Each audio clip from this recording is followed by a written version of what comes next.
ವಕ್ಫ್ ತಿದ್ದುಪಡಿ ಬಿಲ್ ಸಂಸತ್ನಲ್ಲಿ ಮಂಡನೆಯಾಗಿದೆ.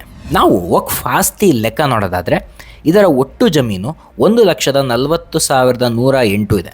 ಇದರ ಕೆಳಗೆ 33,056 ದರ್ಗಗಳು ಇವೆ. 1,94,951 ಸ್ಮಶಾನಗಳಿವೆ.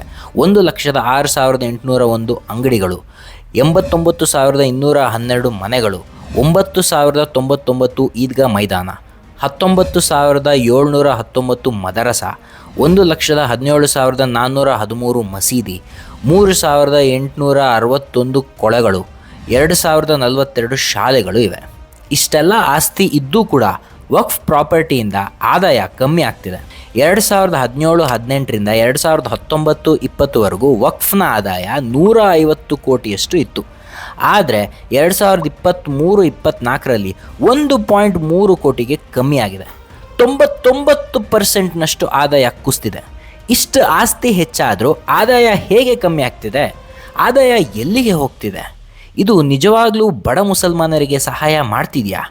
ಇದಕ್ಕೆ ಕಟ್ಟುನಿಟ್ಟಿನ ಲೆಕ್ಕ ಪರಿಶೋಧನೆಯ ಅವಶ್ಯಕತೆ ಇದೆಯಾ? ಕಾಮೆಂಟ್ ಸೆಕ್ಷನಲ್ಲಿ ಹಾಕಿ.